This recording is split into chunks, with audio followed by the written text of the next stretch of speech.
Assalamualaikum warahmatullahi wabarakatuh. Selamat datang di kuliah Fisika Dasar minggu kedua.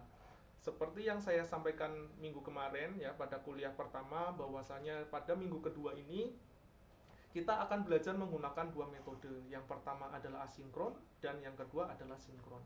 Pada kuliah asinkron ya, mahasiswa, adik-adik semua ini nanti diminta untuk belajar secara mandiri ya, materi yang sudah disiapkan oleh tim pengajar atau fasilitator dan bisa diakses melalui e-log ya. Jadi silakan dipelajari materi termasuk bahan berupa video pembelajaran ini pada laman e-log. Oke, kita langsung saja untuk mata kuliah minggu kedua. Untuk minggu kedua ini kita akan berbicara tentang kinematika. Kalau kita berbicara tentang kinematika, berarti nanti kita akan berbicara tentang gerak suatu benda. Sehingga nanti dalam kuliah ini ya, minggu kedua ini kita akan mempelajari yang pertama adalah kaitannya dengan jarak, kemudian perpindahan, laju, kecepatan, dan percepatan. Selain itu, nanti kita coba nih bagaimana membedakan antara kecepatan rata dan kecepatan sesaat. Selain itu, kita juga akan mencoba, kemarin kita kan belajar tentang besaran ya. Nah, kita akan bicara bagaimana kita memformulasi secara matematika dan menginterpretasi grafis dari besaran-besaran yang ada, yang kaitannya dengan gerak tersebut. Kemudian kita akan berbicara tentang nanti ada percepatan gravitasi dan gerak jatuh bebas, termasuk nanti gerak peluru atau projectile motion. Oke ya, jadi minggu kedua nanti kita akan berbicara tentang kinematika. Nah, sebelum kita melangkah lebih lanjut ya, agar pembelajarannya kita efektif, kita harus tahu nih tujuan pembelajaran kita belajar di minggu kedua itu seperti apa. Sehingga setiap misalkan Anda mau melakukan pembelajaran, Anda pastikan dulu nih inti dari mata kuliah minggu kedua ini harapannya apa sih ya. Jadi inilah tujuan kita belajar fisika dasar di minggu kedua. Yang pertama bahwasanya mahasiswa mampu menjelaskan konsep gerak lurus beraturan dan gerak lurus berubah beraturan, termasuk di dalamnya nanti ada gerak peluru dan gerak jatuh bebas. Yang kedua, bahwasanya mahasiswa itu nanti diharapkan mampu menghitung jarak atau perpindahan, kemudian ada kecepatan, percepatan dari ke masalah GLB maupun dengan GLBB. Selanjutnya, yang terakhir adalah mahasiswa mampu menggambarkan grafik posisi, kecepatan, dan percepatan terhadap waktu. Jadi, 3 poin inilah yang nanti diharapkan di akhir minggu kedua ini Anda, adik-adik semuanya sini, sudah mendapatkan tambahan ilmu pengetahuan tentang ini. Oke, pertama kita berbicara tentang gerak ya. Kalau kita berbicara tentang gerak, suatu benda akan bergerak pasti ada penyebabnya. Ya enggak? Bahwasanya gerak bergerak pasti ada gaya yang menyebabkan benda itu bergerak. Tetapi kalau kita berbicara tentang kinematika, nah penyebabnya itu kita abaikan dulu. Ya, kita tidak membahas tentang penyebabnya atau gaya-gaya yang bekerja itu seperti apa, tapi kita fokus pada gerakan suatu benda. Mengapa kita perlu fokus ya? Karena seperti yang kita pelajari pada minggu kemarin ya, bahwasanya peristiwa di alam, atom-atom, elektron itu umumnya benda itu bergerak, dalam keadaan bergerak. Kayak contohnya kemarin adalah air mengalir, artinya apa? Ada molekul H2O itu bergerak. Ya enggak? Kemudian ada jantung memompa darah, aliran darah, artinya apa? Ada aliran darah itu bergerak. Kayak kita menghirup pun ya, ini berarti apa? Ada aliran udara atau kita sebut O2 masuk ke dalam hidung kita dan lain sebagainya. Sehingga ada gerakannya. Artinya apa? Kita penting untuk mempelajari gerakan suatu benda. Nah, kalau kita berbicara tentang gerak suatu benda dalam fisika nanti itu akan masuk ke dalam ilmu yang disebut dengan ilmu mekanika. Ya. Sedangkan ilmu mekanika sendiri nanti secara umum akan dibagi menjadi dua. Yang pertama adalah kinematika, yang kedua adalah dinamika. Bedanya di mana?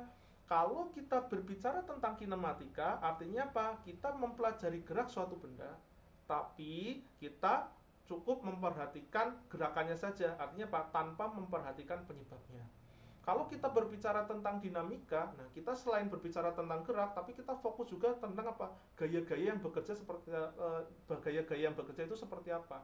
Yang menyebabkan benda itu bergerak. Oke ya.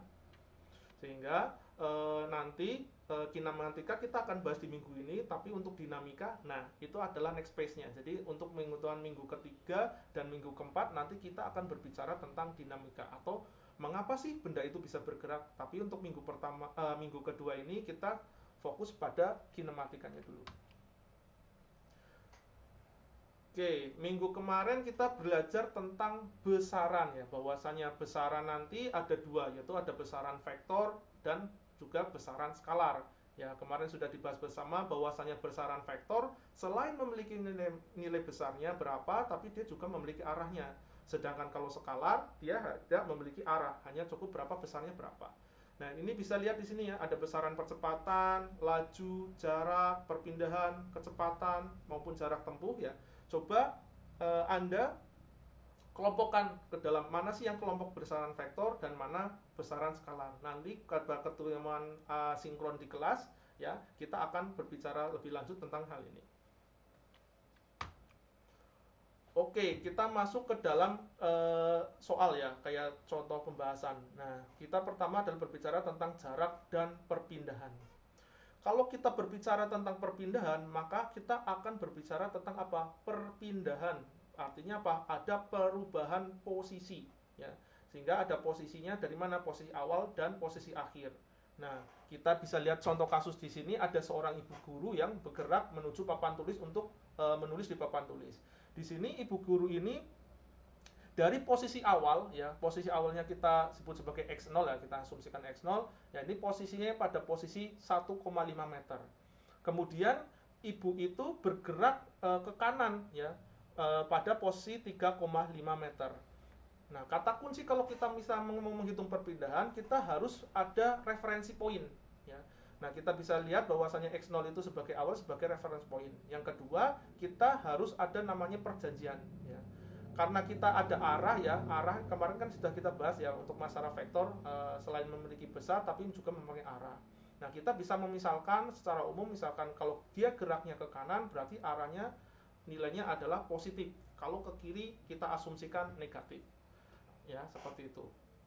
Sehingga kalau kita ditanya berapa perpindahan ibu guru itu ya, kita lihat saja. Jadi kalau perpindahan atau delta X ya, kita bisa lihat nilainya adalah apa? Kita fokus kepada posisi akhir dan posisi awalnya.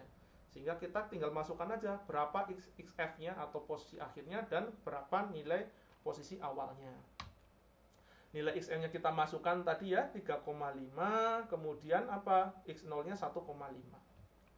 Nah, sehingga berapa perpindahannya kita dapatkan positif 2 meter ya. Tanda positif ini penting, kenapa? Itu artinya arah ya.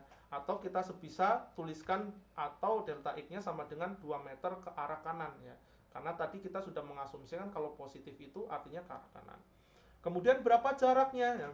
Nah, kalau kita berbicara jarak berarti apa? Itu adalah besarnya dari displacement. Artinya apa? Nilai mutlak dari perpindahan tersebut. Berapa nilainya? Berarti nilainya adalah 2 meter. Arahnya kemana? Itu tidak terlalu mempengaruhi ya, karena kita kalau jarak itu adalah besaran skalar sehingga tidak memerlukan antanya arah. Tapi kalau misalkan kita berbicara perpindahan, artinya apa? Dia berbicara tentang vektor. Jadi selain memiliki nilai atau besarnya, kita juga harus concern terhadap arahnya. Apakah arahnya ke kanan, ke kiri, ke atas atau ke bawah. Nah, itu kita perlu data tersebut. Oke, selanjutnya ini ada contoh kasus yang kedua ya. Yang kedua di sini kita bisa lihat ada orang, bapak-bapak ini bergerak ya. Dari posisi awalnya X0 berupa pada poin 6,0 meter, kemudian dia bergerak ke kiri ya. Kiri sejauh berapa? Nah, kalau sejauh berapa berarti kita berbicara tentang jarak. Tapi kalau kita berbicara perpindahan, berarti kita berbicara apa? Posisi awal dan posisi akhir. Sehingga balik lagi ke tadi ya, pada konsep perpindahan, bahwasanya perpindahan adalah perubahan posisi. Sehingga kita hanya fokus kepada posisi awal dan posisi akhirnya. Kita masukkan saja nih ya. Sehingga XF-nya berapa? Nilainya adalah 2 ya di situ. Kemudian X0-nya berapa? Nilainya adalah 6,0 ya. Sehingga kita tinggal hitung berapa nilainya, yaitu nilainya adalah minus 4 meter. Artinya apa? Artinya bahwa orang tersebut melakukan perpindahan ke arah kiri sebesar 4 meter. Kemudian berapa jaraknya? Ya berapa jaraknya adalah dari besar dari perpindahan tersebut, atau nilai mutlak dari -4 ketemunya berapa? Nilainya adalah 4. Ya. Sehingga dari kedua contoh tersebut kita bisa nih membedakan ya antara perpindahan dan jarak. Dimana kalau kita berbicara perpindahan itu kita berbicara tentang besaran vektor. Selain memiliki nilai atau besarnya, kita juga harus concern tentang arahnya berapa, arahnya kemana gitu kan. Kemudian perpindahan itu kita berfokus pada apa? Terhadap perubahan posisi suatu benda. Ya, kita bisa lihat di sini bahwasanya ya perubahan suatu benda kita hanya fokus pada apa? Posisi akhir dan posisi awal saja. XF-nya berapa, XN0-nya berapa ya. Kita masukkan ke dalam situ ya, kita hitung berapa nilainya. Tapi kalau misalnya kita berbicara tentang jarak ya, di sini jaraknya. Jarak itu adalah besaran skalar. Artinya dia hanya memilih nilainya saja, besarnya berapa, tapi tidak memilih arahnya ya. Atau kita bisa lihat bahwasannya jarak itu adalah besaran atau magnitud dari perpindahan tersebut, nilai mutlaknya berapa ya. Nanti selain jarak kita juga ada satu konsep lagi yang disebut dengan jarak tempuh ya. Nah, apa itu jarak tempuh? Nah, kalau kita berbicara tentang jarak tempuh adalah total jalur yang ditempuh antara dua posisi tersebut ya. Sehingga yang kita hitung bukan jarak tadi ya, posisi awal dan posisi akhir, tetapi kita yang hitung adalah lintasannya ya, berapa total jarak menuju posisi dari awal ke akhir tersebut ya. Coba nanti kita bisa lihat pada contoh seperti ini. Ini misalnya saya mempunyai bergerak dari posisi 1 ya, X1 sama dengan 1 meter, kemudian saya bergerak ke kanan ya. Artinya apa? Kita asumsikan dulu kalau ke kanan positif ya, kalau ke kiri negatif, biar gampang. Pada posisi 2 yaitu X2-nya 5 meter. Ya enggak? Kemudian dari posisi X2 ini saya berpindah lagi menuju poin 3, sehingga pada posisi X3-nya berapa? X-nya 3 meter. Contohnya seperti itu. Ya. Jadi bergerak ke kanan kemudian bergerak lagi. Nah, kalau kita diminta untuk menghitung besaran berupa perpindahan ya, berarti kita lihat ya tadi perpindahan kita simbolkan sebagai delta X, maka kita berfokus pada apa? Posisi akhir dan posisi awalnya seperti apa. Sehingga kita tinggal masukkan saja. Ya, kalau kita bergerak dari 1 ke 2 kemudian ke 3, posisi awalnya berapa? Di mana? Yang 1 kan.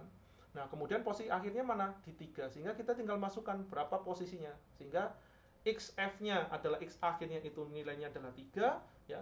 Kemudian X awalnya nilainya 1. Sehingga kita melakukan pergerakannya itu berpindah sejauh berapa? 2 meter positif, artinya ke arah kanan. Kemudian berapa jaraknya? Nah, kalau kita berbicara jaraknya atau S ya, berarti kita berbicara tentang apa tadi? Besarannya, artinya nilai mutlak dari perpindahan. Nilainya berapa? 2 meter. Tetapi kalau kita ditanya tentang waktu tempuh, bukan waktu tempuh, tapi jarak tempuh, maka kita berfokus pada apa? Lintasannya. Jadi kita menghitung jaraknya, total jarak yang ditempuh berapa. Sehingga kita perlu untuk menghitung jarak dari 1 ke 2, kemudian dia bergerak ke 3, berarti dari posisi 2 ke posisi 3. Sehingga jarak tempuhnya kita dapatkan ya, dari 1 ke 2 berarti 5 kurangi 1 ketemunya 4 ya. Kemudian dari 2 ke 3 berarti berapa? Ya. 2 posisi akhir jaraknya 5 ke 3, 5 minus 3 diabsolutkan, ketemunya 2. Ya enggak? Sehingga ketemunya 6 meter. Ya. Nah, makanya di sini kita bisa lihat perbedaan antara ini adalah perpindahan, kemudian ada jarak dan jarak tempuh. Kemudian di sini ada contoh soal ya. Silakan ini Anda kerjakan ya. Ada 2 soal nih, nomor 1 dan nomor 2. Nanti kita akan cocokkan bersama ketika kuliah berlangsung ya, pada saat kuliah sinkron. Nah, ini silakan Anda hitung berapa nilai perpindahan dan berapa nilai jarak tempuhnya. Oke, terima kasih.